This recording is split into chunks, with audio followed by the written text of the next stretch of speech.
keep it very personalised. We have trained, obviously qualified staff. We're not a clinical service, that is, we don't prescribe meds and things like that, but we obviously have people who come to us with quite complex medical needs. So we do have to have clinical staff. We have our nurses, we have our PCAs, our personal care assistants.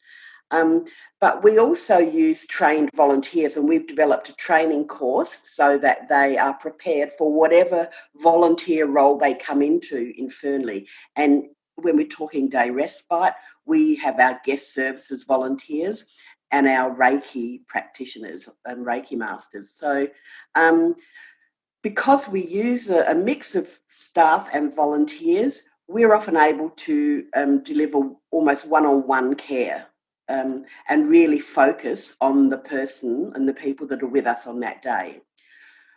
Another element that makes us person-centred is that we build a relationship with our clients in home and our guests in day respite. We're not transactional care, and again, you would have read about some of those stories in, especially, I guess, residential aged care, where there's one PCA who has to, shower, dress and feed, 20 people within an hour. And they often talk about not being able to develop a relationship because it's just so transactional. They just need to get the job done. We're not like that. We do really focus, as I say, on the person that we're working with. We try to match the staff member to the needs and the preferences of the client, and this is especially relevant to in-home care, where we have clients who come to us and they have particular needs.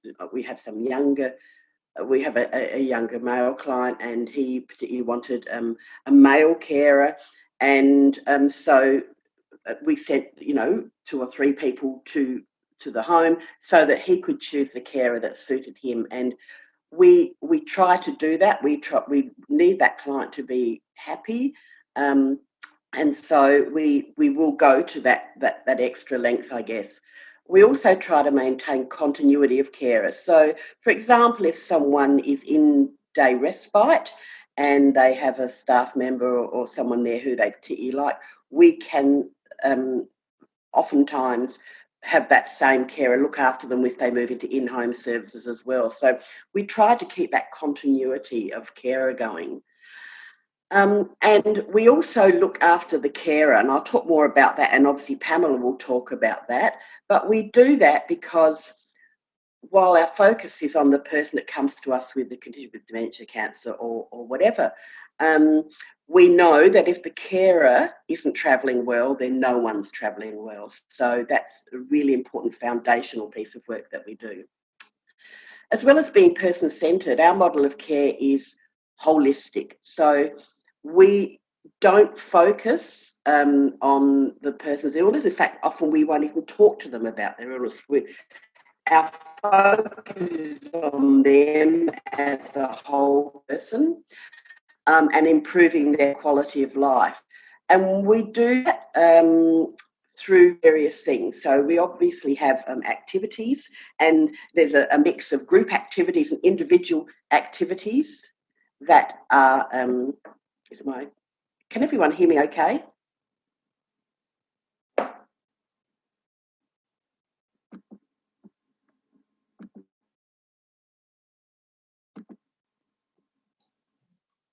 You're fine, Sue. Okay. Right, I'm just trying to go on. I don't know, I tried my phone and then I tried my 5G and nothing seems to work. So we look at the whole person, and we do this through a couple of ways. We provide complementary services like Reiki and massage, and we have a professional chef who really understands the importance of food and how food is presented and its nutritional value. And that's especially important for older people. And in relation to memory, we've had lots of feedback from our guests in day respite who talk about what food has meant for them and how food that we've presented has reminded them of their childhood and what their mum used to cook for them. And So we see sort of the living proof of that, and also the value of sharing a meal with other people. So we eat communally in day respite, and that's a really important factor, especially for people who live on their own. So that's sort of the holistic side of our model of care. We try to be as flexible as we can. We know that when you have a life-limiting illness, that there are days when you're just not going to be able to come into the day respite centre or to have a carer come in to home. And so we don't have any lock-in fees. In day respite, if you can't come along, you're not charged for the day.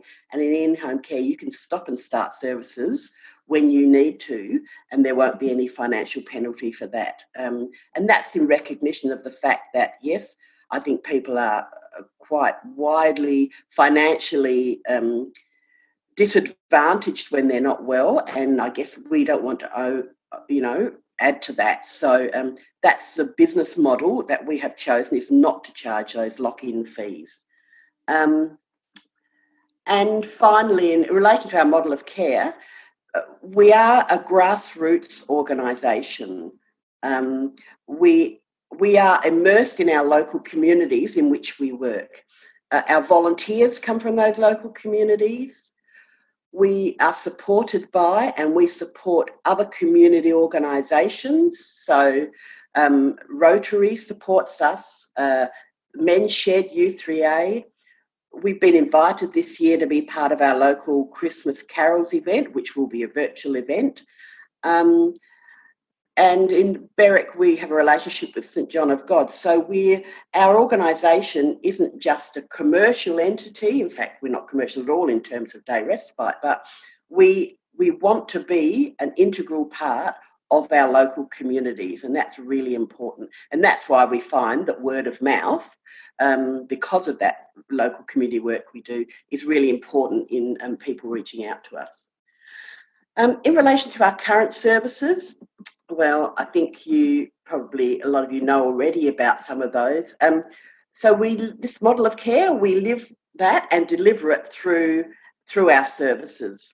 So day respite is, I guess we'd call it our flagship service.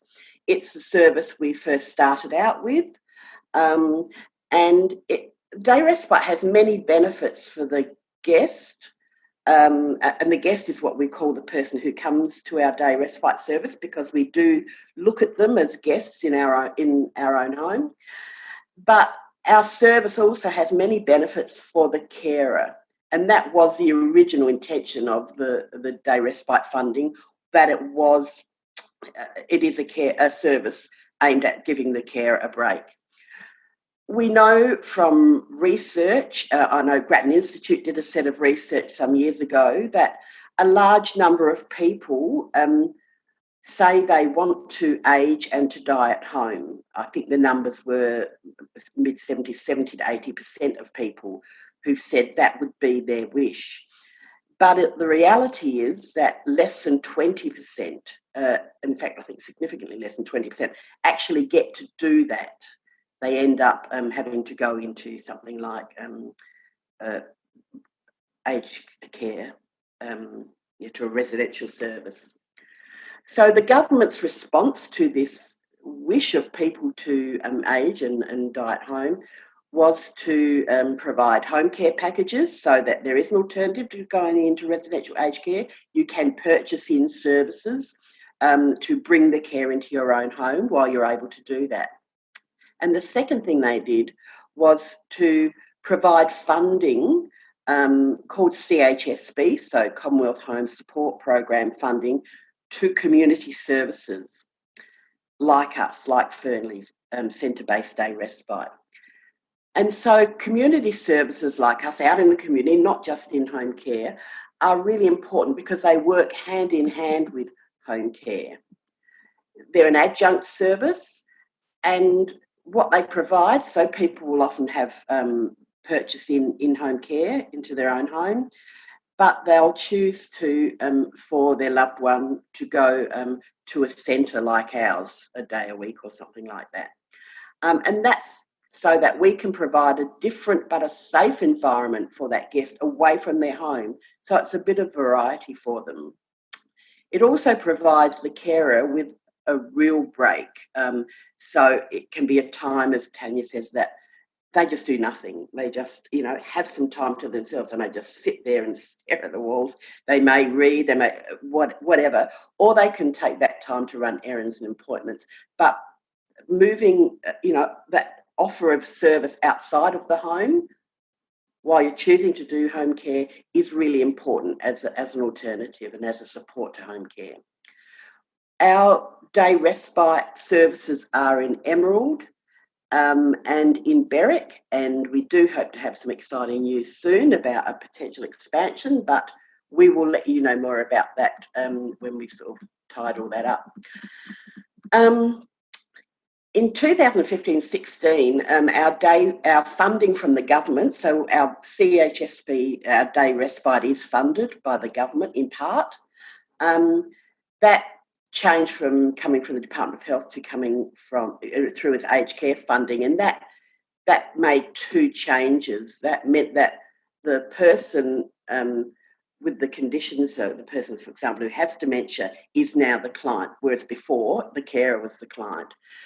But we made a decision that despite that, and despite the fact that our funding could no longer be used to provide carer support services, we took a decision that we would continue to support and focus on the carer. And as I said, Pamela will talk more about that in a minute. And our funding, because it's aged care funding, we can only use it to provide services for people over 65. But the reality is that we have a significant number of our clients over time, our guests in day respite, are under 65, and we need to be able to provide services for them.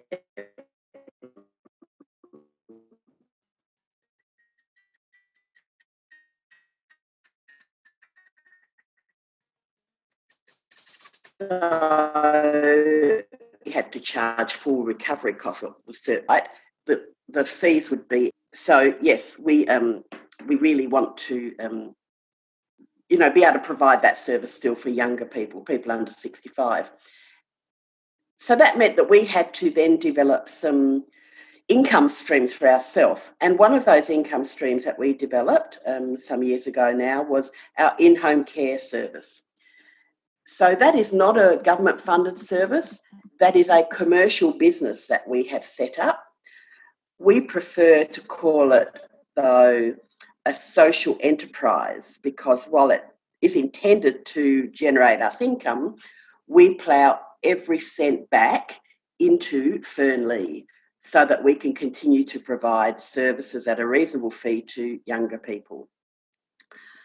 And that's we run our in-home care on a similar model to our day respite, in that we train our staff really well. We're very particular about the PCAs that we take on, because we acknowledge that our PCAs are working in-home and not in the day respite centre where they have lots of support around them from our nurse manager. We need really mature, experienced professional PCAs working in-home so that they can have good judgment, they can provide the best level of care.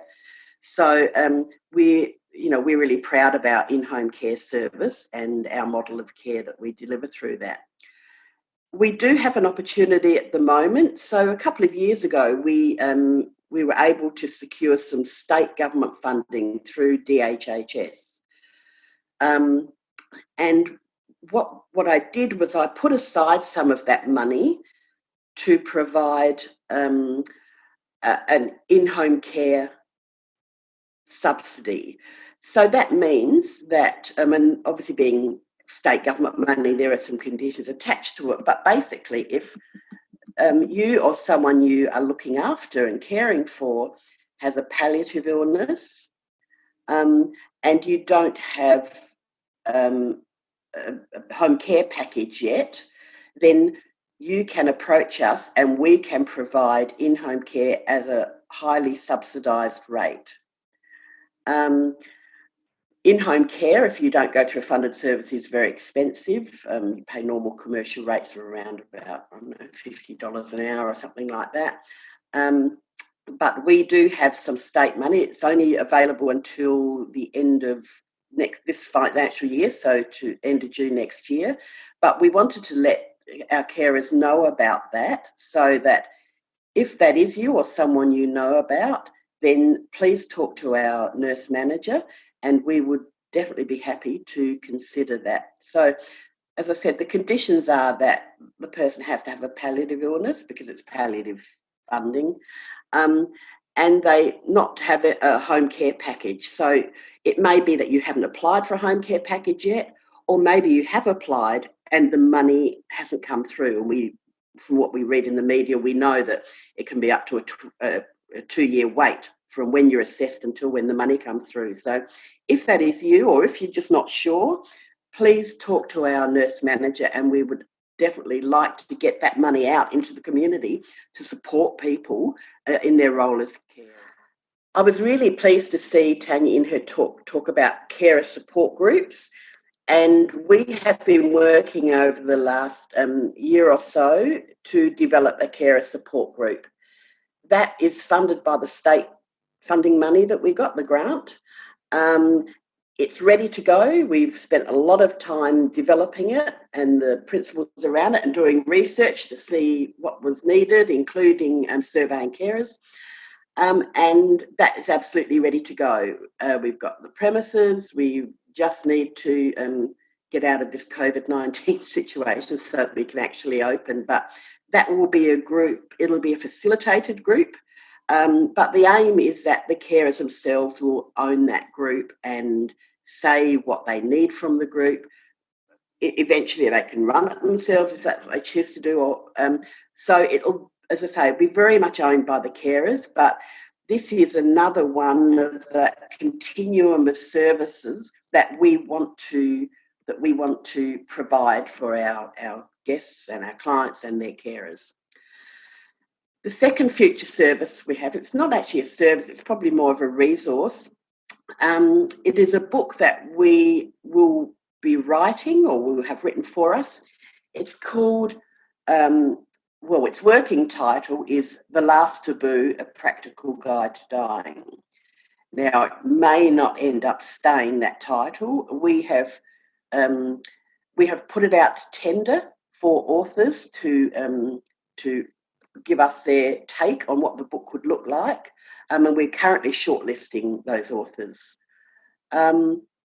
It'll be a resource for people to do end-of-life planning. So from that point of view, it'll be a really practical guide for, what happens to my car, what are my options for a funeral, what about insurances, a whole range of things. So it'll be a practical guide, and that will be available around June 2021, so the end of this financial year. The third future service that we are in the process and a long way through developing is a volunteer home visiting program. And that will have a couple of purposes. Firstly, we are developing a training program to train volunteers to go into people's homes to provide respite in those last few weeks or days of life. So it's to provide the care with respite, but it's also to help them, I guess, come to terms, if they haven't already, with what is happening. And so that's why the training will be specifically aimed at, and why it will be important. And so those volunteers, and they'll only do that, obviously they'll do that in a really sensitive way, and that won't be forced on carers. If all they want is respite, that will be absolutely fine. But if the volunteer detects that the carer and the family need other supports, that's what we will bring in, if that's what the carer wants. So we will...